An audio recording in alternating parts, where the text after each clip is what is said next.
This week, we have another outstanding women athlete who has made her country proud. My guest, Aishwarya Pissay, is an Indian circuit and off road motorcycle racer. She holds the distinction of being the first ever Indian athlete to win a world title in motorsport on motorcycles, along with being the first Indian woman to win 6 national titles in circuit racing and rally championship combined. Truly an astounding person who proves that women can do anything. Welcome to the show, Aishwarya. It's really a pleasure to have you here. Thank you, Shailja. It's an honor to be a part of the show. So tell us, where did your passion for motorsport come from? I started riding motorcycles at the age of 18. Motorcycles came into my life at a point where I failed my 12th and I was figuring out what I would like to do with life, studying, working. That's when motorcycles came into my life. I started going on weekend road trips with my girlfriends. And I really liked the thrill of riding a motorcycle, going fast and the wind blowing through my hair. So I think I started riding more and more, and then I knew I had a buck for speed. Started training at a school called Apex Racing Academy.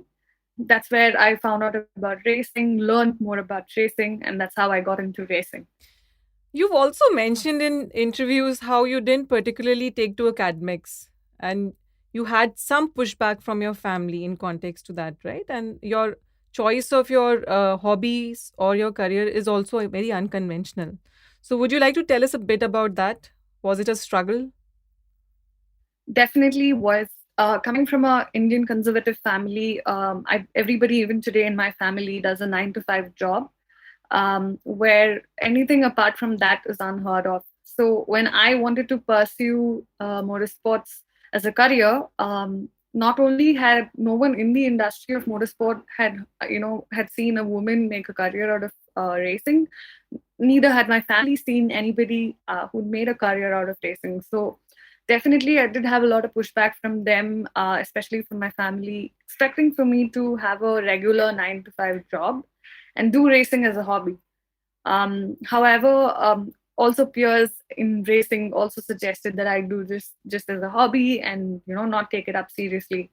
But from listening and reading and seeing a lot of stories of successful athletes, I cannot do two things half and half. Like I will have to give my 100% in the sport. So when I started giving my 100% to the sport, it wasn't easy. But when the results started coming, and when TVS Racing signed me on as one of their factory racing athletes in 2017, things really changed. It became my career. Racing was not just a hobby anymore, it became my career.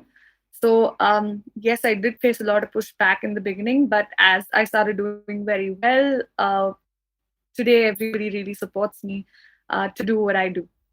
So, for a champion, it's always the hard work behind the scenes, right? Till the time you reach the podium, it's all fine, but the journey is the real journey one goes through, and I think it's mostly all alone.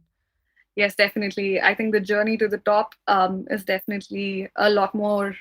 The higher we go, the more and more hard work it requires, and it's just reaching to the top and doing the struggle all over again. And I think it's just made me stronger and given me a skill set and a toolkit to make it easier and better every single time I need to do the process. But do you think there are any women specific barriers in motorsport? Tell us about them. Motorsports has been a very male dominated sport. Like even today the ratio of women who participate in motorsports is a lot lower than the male participation. Globally or only in India? Globally the participation of women is a lot lesser, the ratio is a lot lesser than the men. It has been picking up, but still not at a par of 1:1. It's still a lot lesser. And when I did start racing, I was the only girl racing on the grid with the men. Like there were 42 men, and I was the only girl racing because there was nothing for women. And but I was never training to race with women. I wanted to be the best racer out there. So I mean, when I want to be the best racer out there, it's the same struggle as any other athlete out there. I am fighting with the boys. The struggle to find sponsors, the struggle to be able to have the infrastructure to train in India, or the support to be able to find the right team, the right manager or the coach, or all of the best bike, the best gear.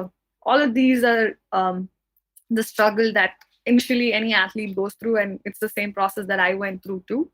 And I think as a woman, yes, like it's a little difficult to be able to find sponsors and things like that until you prove yourself, and which I did face as well. But I think it was important for me to participate and bring in performance by borrowing a bike from someone, gears from someone else, and not letting the naysayers stop me, and like just be focused on my goal and get the results that's required. And as the results started showing up, things started getting more and more easier. Like my coach once told me that I need to invest in my education first before anybody else does.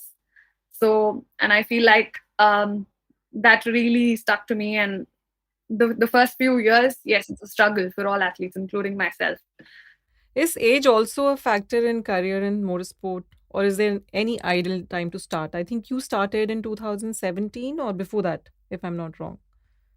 Yes, I started at 18 because that was the age that I could begin with. But definitely starting younger would give us a higher advantage, because even today when I race with athletes, they started training and racing at the age of 3 and 4, whereas I started at 18. But at the same time, that bridge of performance has to be gapped, and it's possible by a lot more training and hard work, but would definitely be easier if I would have started a lot more earlier.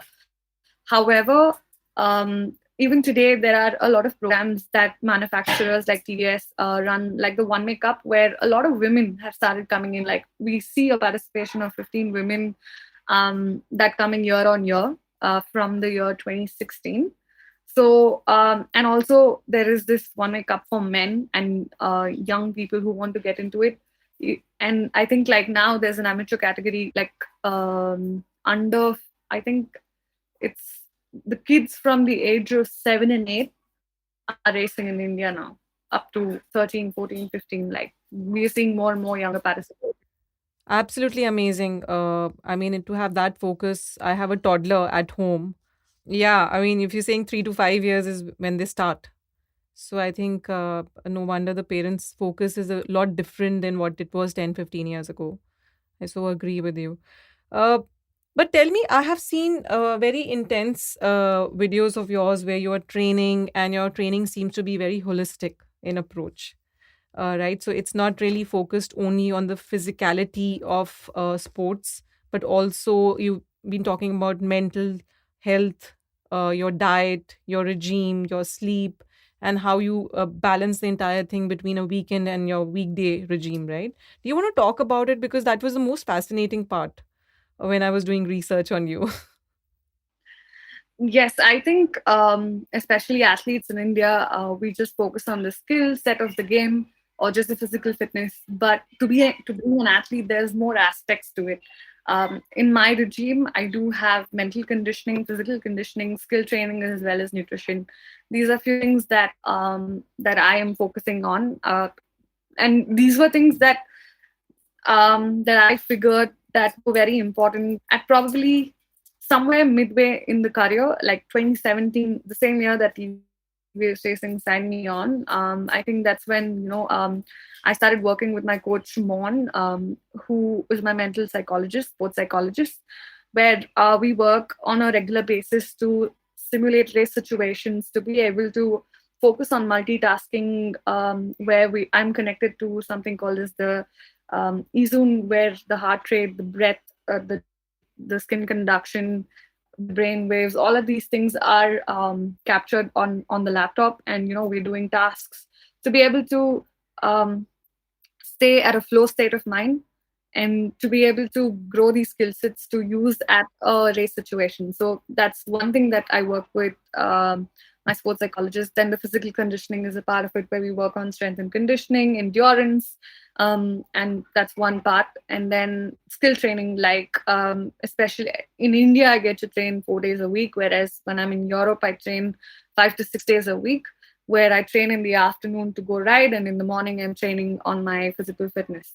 Nutrition plays a very important role as well, because it's very important to fuel a lot of athletes, including myself, have been underfueling a lot because of the amount of calories and our metabolic rate being very, very high. And in the recent times, I'm using something called as the Ultra Human Cyborg, which is monitoring everything that I eat.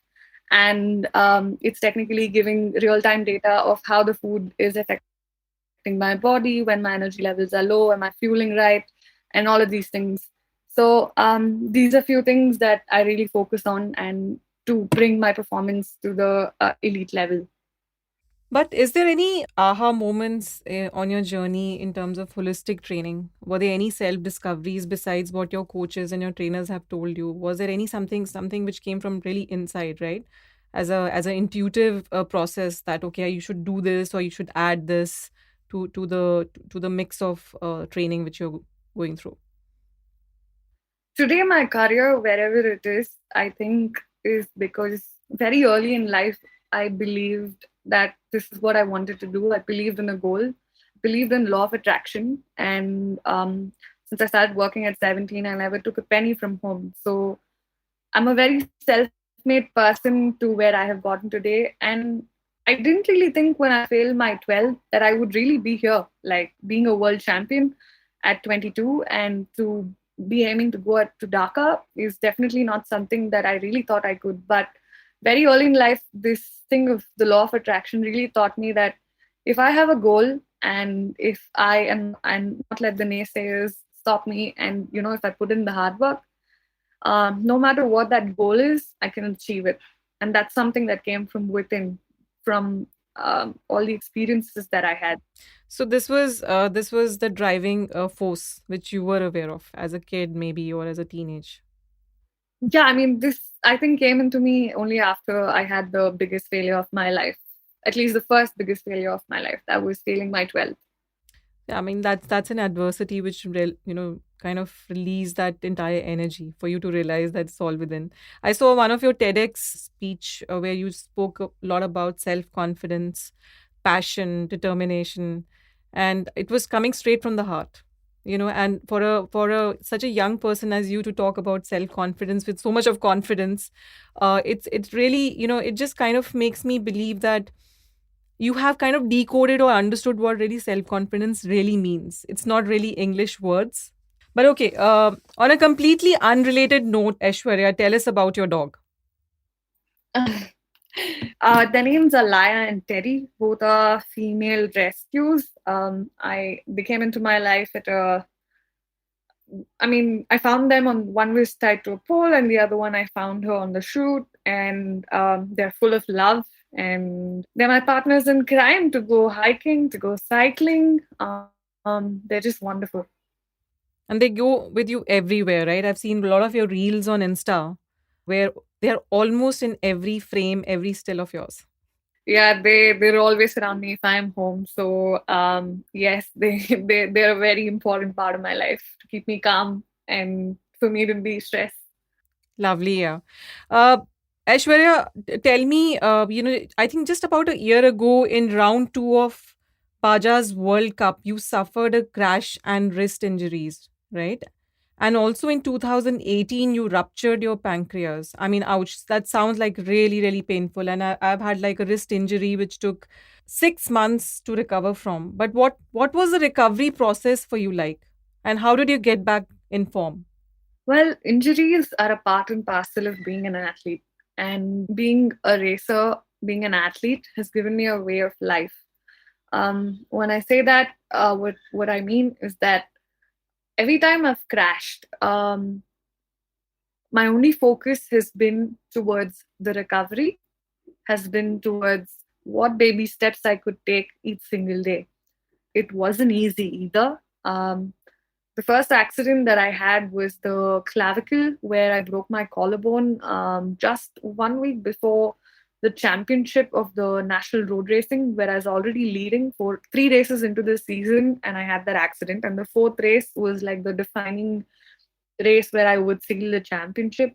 And I went and had an accident, and that I wasn't sure, how long. The doctor was saying it would take 3 months, but we consulted a few other people, and they suggested that it would be all right to go race. And when I started my physio 2 days later after the surgery, and I was back racing the weekend, and I sealed the championship, I think that really showed me what more I could do. And that just didn't come from me alone. It came with the teamwork, like my coach and the ecosystem that I had around me, who really focused on every step that was very essential to be back on the bike. That was just the clavicle. But in 2018, rupturing my pancreas was definitely a life-threatening accident that I had, I mean, I was in the ICU for 10 days. I wasn't sure. I mean, I couldn't eat any food for a long time orally, so they were feeding me through the intravenous. But all of these experiences have only made me stronger, have only shown me how quickly I could bounce back from each one of these accidents. Was there any fear of getting back on the bike? I understand the support system you had around you, right? And the period which you spent in the hospital. I mean, what I'm listening to are stories where probably, for people, life comes to a standstill. And I see you even stronger when you come out of it. Did you go through any fear to conquering those fear journey? Was there any inner journey going on at that time? Definitely. I think it wasn't easy for me, though. Yes, life did come to a standstill every single time I had these accidents. At least the 2018 accident and the wrist fracture that I had last year, these two things really put me at a pause for at least a minimum of 2 to 3 months. Um, yes, fear. I mean, I may be an athlete, and like I said, being an athlete is a way of life. And I think fear is very common as a human being. I dealt with it as well. Even slightest of being sitting in the car as a co-pilot would freak me out after coming back from my wrist accident. But I think it was very important for me to talk about this to my sports psychologist and work on it with him to be able to overcome my fears, to be able to conquer the goals that I had set for myself each single day, even moving the wrist. Like last year at Jordan at the World Cup, I had an accident where I broke both my wrists. So and coming back from that, I've never like been so. I'm a very independent person. Having to depend on someone for pretty much everything was not easy for me. And even after when I had to slowly start getting into doing physio for the wrist, it's definitely very painful. But it's about reminding myself what the goal is, reminding myself what this process is all about, reminding myself that it's baby steps and consistency. It's about putting in that 1% every day and conquering those fears, conquering all the hurdles that come along the way are a part of the process that I face as anybody else does. So, speaking of recovery, you strongly support Hyperice, even posting about using the Hypervolt 2 to recover from training. Tell us more about that. Hypervolt came into my life in the year 2019 when I started using it as my recovery partner in terms of like using it for my warm up before races and recovery right after races. And I could really see better performance, especially with how my body would behave in these situations. And this was before I had the wrist accident. And 2021, when I did have the wrist accident, I think it really helped with the recovery a lot, because I think with all the muscles being sore and tight, I think it was so important for me to release them. And even my coach insisted that I use it. And I could really see the difference in terms of how I would recover, or like, how it really played like a very important role in my recovery of the injury, not just recovering from the sport or a training session, but also with the recovery of my injuries. So definitely the hypervolt has played a very essential part in my motorsport career. So, would you recommend Hyperice for non athletes too? Because I've been hearing a lot of information about Hyperice that it's not only for athletes or sports teams, though the information is only amongst that fraternity, but it's also valid for anybody, right? I mean, whoever wants to use it. Yes, definitely. Like Hyperice is you definitely see a lot of athletes use it because it is really helping them stay at the top of their game. But not only does this help athletes, but also a lot of regular people who have desk jobs, who have a lot of sore muscles. It really is a holistic approach to using this product to be able to feel, to take care of our muscles and soreness of the body. Like, to give a personal anecdote is that my family uses it as well. My mother has a desk job where she's pretty much in front of the computer, and after a long day of work, she uses the hypervolt that I have to help with you know, feeling better with her muscles and back and, you know, hands and everything. And so does my dad use it. He runs around for work, and you know, it really helps him as well. And from my personal experience of my own family using it, I could really see how it really helps them. And I think that's what I'd like to also say to the listeners is that it's very, I think it, experiencing the product will really show how one could take care of their body, and how it will really help them feel better. Game changer. Absolutely. I've been hearing a lot of news about this off late from a lot of athletes and non-athletes. So there is this stereotype that motorsport is a man's world, isn't it? And it's not a sphere of interest or aptitude for women. And what is your take on it, Aishwarya? Well, motorsports has been male dominated for a very long time because you see a lot more male participation than female participation. But I believe that motorsports is a game of skill sets. It's about being the best racer out there, and even for me, it's not about being the best woman out there, but as opposed to being the best racer out there. And that's what I'm working towards year on year, and with my participation as well. Um, so yes, I mean, I think it's about who could put in the hard work, who could be the best racer and with the best skill set. And I think that's what matters the most. But it does take a certain kind of audacity, doesn't it, to do what you did? And how did you build that confidence to take that plunge and forge your own path? And I can imagine there weren't many footsteps for you to follow either. Yeah, definitely. It's not easy to be the first one to find a way to do things. I mean, there's no set way in motorsports that I could follow. There is still none. It's about getting out there, finding ways, finding different things that could work for me.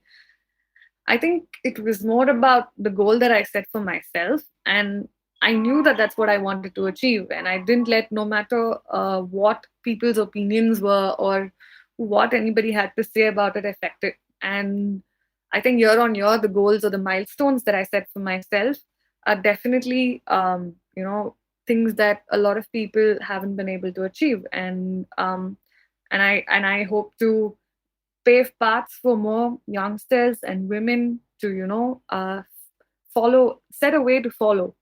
Who inspires you, Aishwarya? I mean, you've done so much you've achieved. Any mentors or inspirational figures in your life, maybe from inside or outside motorsports?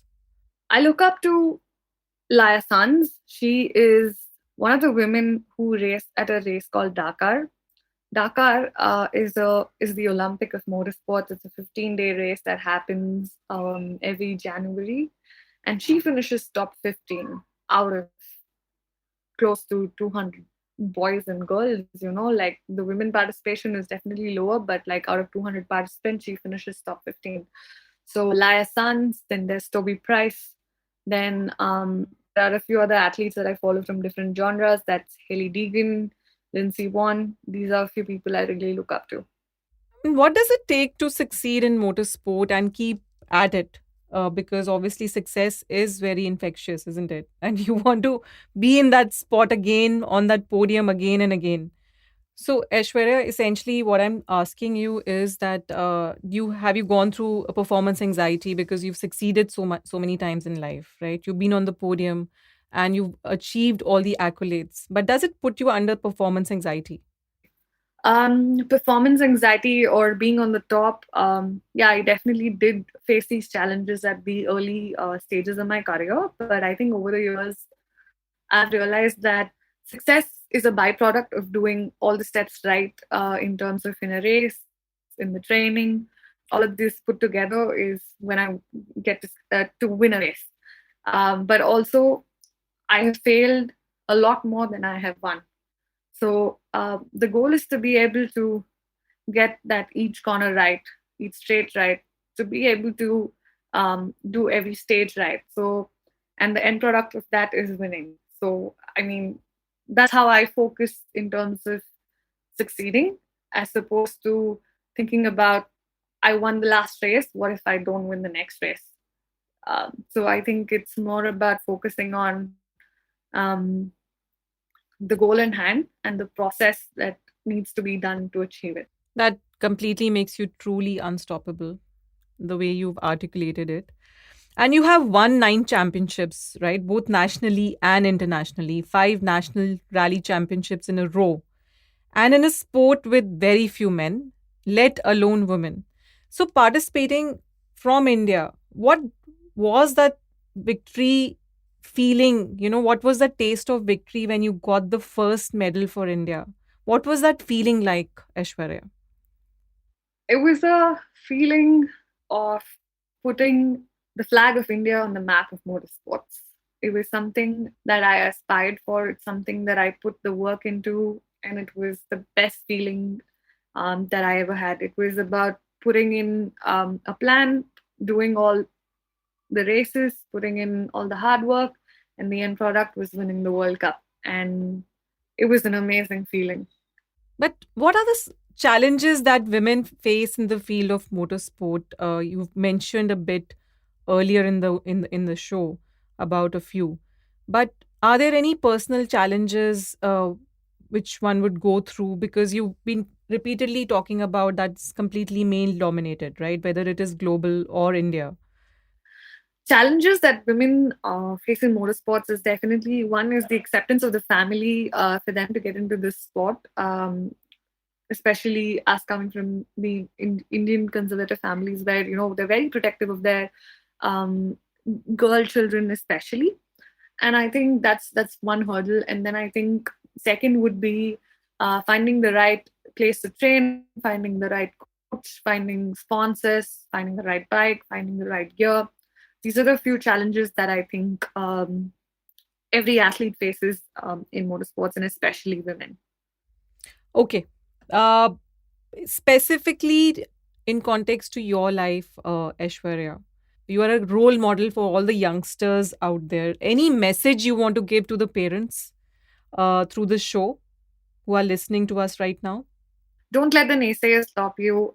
And if you have a goal in mind, put a plan in place, start actioning it out, put in the hard work, and just keep going, and you will achieve your goal. Wonderful, yeah. And so with the history making women like PT Usha, Sania Mirza, do you think India has come a long way in representation of women in sports? Yes, definitely. It has come a long way, and all these successful, inspiring women have just shown us what women can achieve and how unstoppable they are, and what more each one of us could do. But what do you think still needs to be done in that sphere, Aishwarya? While we know we have taken long strides, but there's still a gap, especially when it comes to our nation within sports. I think the grassroots level of educating more and more people about the sport, um, or the kind of sports that are available for people to take up, and definitely more and more participation of women, and acceptance of the families to let them go forward and participate in the sports. These few things will definitely help with more and more people or women to come into the sport.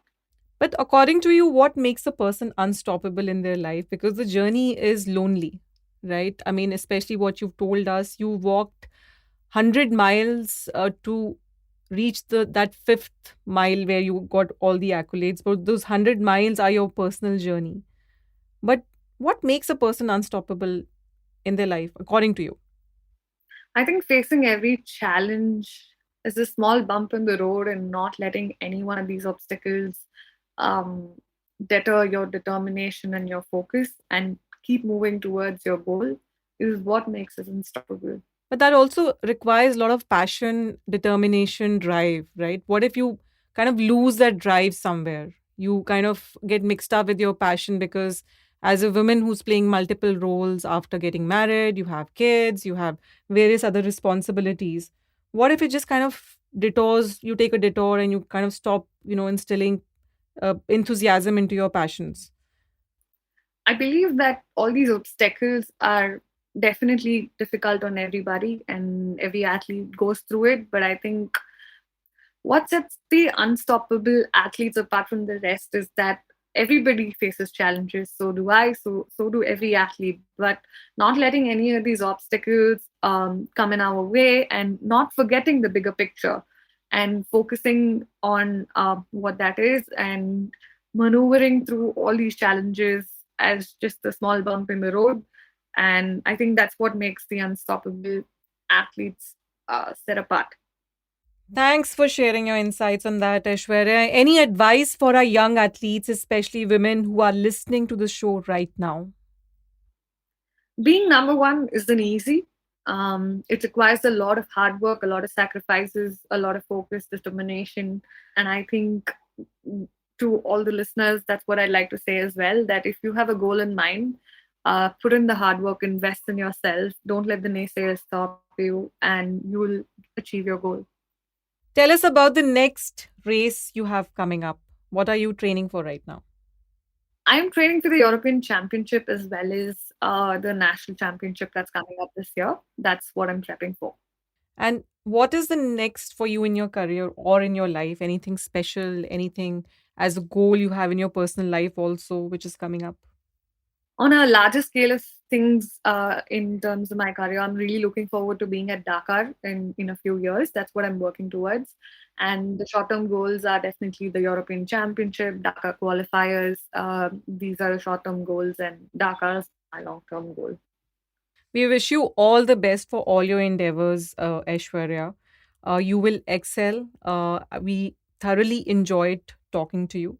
And thank you again for being on the show. But before we let you go, I would want to ask you 5 quick questions. Are you ready? Yes, How has racing impacted your life? it has changed the way I look at life and challenges. And being an athlete is the way of life, and that's what it has brought into my life. Are you an extrovert or a private person? I believe I'm an ambivert. Okay. If not an athlete, is there anything else you might have been? I think I wanted to be a fighter plane pilot, and at the time that I wanted to be that, we really didn't have the provision of women to do that. So I instead decided to fly motorbikes. So yeah, Okay, quote an instance where you broke a bias or were inspired by someone who did it. 2017, I went on to winning both road racing and rally championship, where when I wanted to do it at the beginning, people said it's not possible, nobody has done it, and all of that. And I think when I did break that bias that an athlete could do both, and especially a woman went ahead and did that, I think that moment was definitely something that I am inspired by, in terms of what more I could do. It's not impossible to do both. If I put in the hard work, anything's achievable. What does spirit of unstoppable mean to you in a word or a line? The spirit of unstoppable is not giving up, um, no matter what the situation, and making sure you rise back from every challenge stronger and keep going at your goal. Thank you, Aishwarya. Thank you for coming on the show, and we wish you all the very best. Thank you for listening to the riveting conversation. As always, remember to subscribe and follow us on your favorite podcast app. If you like the show, remember to rate us on Apple Podcast and Spotify. It helps us to improve.